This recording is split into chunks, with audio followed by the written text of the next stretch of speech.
Top 5 Scariest Airbnb Horror Stories You Won't Believe. The Cabin in the Woods. Welcome, brave souls. You've just clicked on a story that you may wish you could forget, but once you hear it, it will stay with you forever. Now sit back and, if you dare, subscribe to my channel. Once you enter, there's no going back. But remember, some things should remain untouched. The night was darker than usual when Jason, Sarah, Emily, and Ben found themselves standing in front of an old, weathered cabin deep in the woods. They'd been searching for the perfect escape from their busy lives, hoping for peace and relaxation, and this Airbnb cabin, tucked away far from civilization, seemed perfect. The photos on the listing had promised isolation, nature's embrace, and an idyllic retreat from the modern world. They had no idea that this place had its own plans. The air was thick with silence, except for the rustling of the wind in the trees as the group unloaded their bags. The long gravel driveway had felt endless, and now, with the cabin looming before them, they felt the first prickles of unease.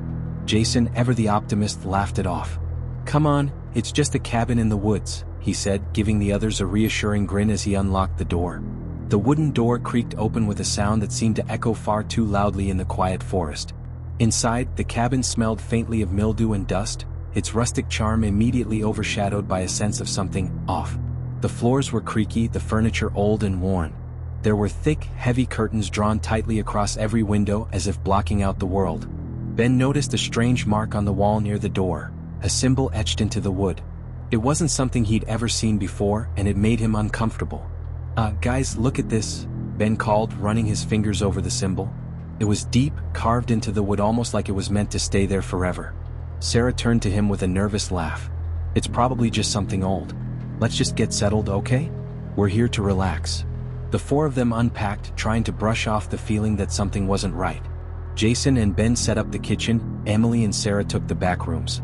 But as the night drew on, the unease only grew. Every creak of the floorboards, every flicker of the lights seemed to amplify the feeling of being watched. Every now and then, one of them would catch movement in the corner of their eye, but when they turned, nothing was there. The most unsettling thing, however, was the silence. It wasn't the peaceful kind of silence they had hoped for. It was thick, oppressive, like the woods themselves were holding their breath. As night fell, they gathered in the living room by the fire, trying to distract themselves from the creeping dread settling in their bones. But as the flames crackled, an overwhelming sound cut through the air, a low, guttural hum, barely audible but unmistakable. It seemed to be coming from the walls themselves. "What the hell is that?" Emily whispered, her eyes wide with fear. Ben looked around, his heart racing. I don't know. It's like it's coming from inside the cabin." Suddenly, the lights flickered and went out, plunging them into darkness. A chill filled the room so cold it stung. Jason tried to laugh, his voice shaky. "It's just the power, guys. It'll come back on in a second." But then they heard it. A whisper. Soft at first, but growing louder, like a voice from deep within the walls. It spoke in a language they couldn't understand, an ancient, twisted sound that felt like it was crawling under their skin. And it was getting closer. It was as though someone, was moving in the very walls of the cabin. Sarah stood up, her hands trembling. "We need to leave. Now." But the door wouldn't open. Jason yanked at the knob, his face turning pale. "It's stuck. It's not opening." Panic set in. They all scrambled to the windows, but the curtains were thick, the glass impossible to see through. There was no way out. The air grew heavier with each passing second, the walls seeming to press in on them. The hum from the walls had turned into a low, guttural growl now, the ground beneath them vibrating as if something massive was moving beneath the floor. Suddenly, the fireplace flared, casting an eerie glow across the room. In the light, they saw something moving in the shadows. Something that wasn't quite human. It was tall, too tall, its limbs bending in ways that no human body could. And it was staring at them.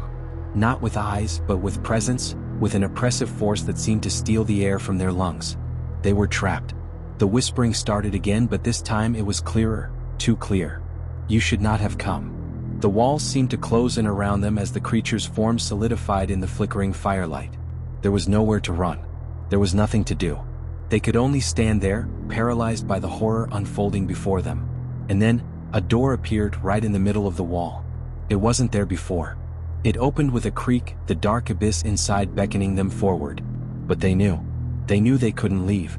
Not without a price. Jason's hand shot out, grabbing Sarah's wrist. "Don't go. We need to stick together. But before he could finish, the creature's shadow lunged at them, its form stretching unnaturally, its mouth opening in a silent scream that rattled their bones. The room was plunged into chaos as they scrambled to escape, but the walls moved. They were no longer in the same cabin, they were in a labyrinth. Each turn, each doorway only led them deeper into the nightmare. Their breaths grew shallow, the air thick with terror. The whispers followed them, and that thing, was always just a step behind. Jason turned to look back at the door they had fled through. The symbol on the wall was gone. In its place was something worse, a message written in blood. "You're already here." But it wasn't just the cabin. It was the woods. They had awakened something that had lain dormant for centuries. The creature, the entity, they were part of it now. It was watching them, and now it was watching you too. Don't leave. Don't go. And don't forget to subscribe, because now you are a part of it too. You've heard the story. The entity knows your name. The moment they stepped into the darkness of the labyrinth, Jason, Sarah, Emily, and Ben knew they were no longer in control. The cabin was just a facade, a thin veil over something far darker. The woods themselves had become their prison, an endless, twisting nightmare with no way out. Jason's heart pounded, the beat echoing in his ears as they stumbled down what appeared to be an endless hall of shadows. The walls seemed to breathe, pulsating in rhythm with their every step, their every ragged breath. The air was damp, thick with the smell of rot and decay, but it wasn't just the scent, it was the feeling. A presence, ancient and relentless, closing in around them. The more they ran, the more oppressive the atmosphere became, like they were being suffocated by an unseen force. Ben was the first to stop, his legs giving out beneath him. His eyes were wide with terror, his breath shallow. This isn't real, this can't be real. But Emily grabbed his arm, pulling him forward. We have to keep moving. We have to. But Jason knew. There was no escaping this. There was no moving forward. The thing, the creature, was inescapable. It was everywhere. Every time they thought they had found an exit, they ended up back in the same place. The dark, suffocating hallway. The whispers never stopped. It felt like the very walls were alive, speaking in that low, guttural language that made their skin crawl. Each whisper was a thread, pulling them deeper into the nightmare. Jason's thoughts started to blur, his sanity unraveling like frayed rope. He stopped in his tracks. Did you hear that? Sarah spun around, her face pale as death. What? She gasped, her voice trembling. There's something else, Jason muttered, his eyes darting around in the inky blackness. It's not just us. And then they heard it, a faint scratching like something dragging across wood. Scratch. It was far away, but it was getting closer. The air grew colder, and the whispers turned into a low murmur, a cacophony of voices that seemed to rise and fall in a sickening pattern. The scratching was louder now, closer. They turned, eyes frantic, searching for the source. But the sound wasn't coming from behind them. It was coming from within them. The creature, the entity, was feeding off their fear. It had been growing stronger since they'd first entered the cabin, and now, it was inescapable. They were no longer just hearing it in the walls, they could feel it inside them, inside their minds.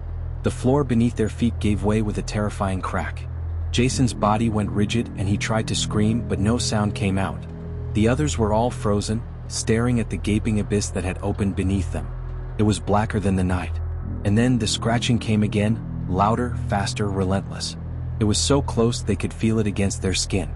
Ben fell to his knees, his voice cracking as he begged, "We're not alone, we're not alone," whispering. The creature's form appeared before them in the shadows, its shape bending and twisting, its limbs elongated beyond reason, stretching unnaturally. Its face, if it could be called a face, was nothing but darkness, a void where eyes should have been. Its presence was suffocating, its power overwhelming. The thing was not merely watching them. It was inside them. "You shouldn't have come," the whisper echoed, so close that it seemed to vibrate within their skulls. And then the walls around them began to move.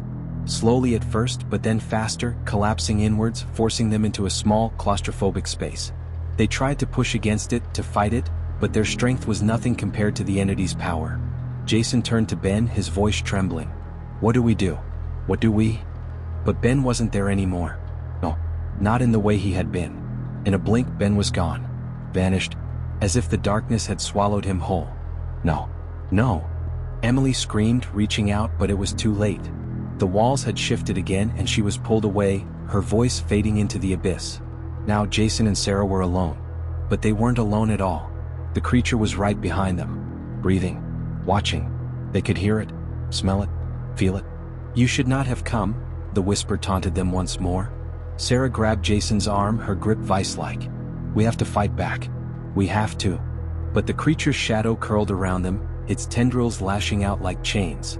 It was pulling them into the darkness, dragging them down into the infinite blackness. Sarah's scream echoed through the hollow, but it was swallowed whole. Jason's chest tightened. He couldn't breathe. His heart hammered in his chest as he was dragged further down into the void. And then silence. Not the calm, peaceful silence of a dark night. This was different. It was the kind of silence that makes you feel like you're being suffocated, that makes you feel like your soul is being slowly drained away. Jason's last thought before the darkness consumed him was not of fear, but of something far worse. It knows my name. The nightmare never ends. You're a part of it now. Do you still think you can escape? If you dare, don't forget to subscribe. You've heard it. You've let it in. It's watching you too now.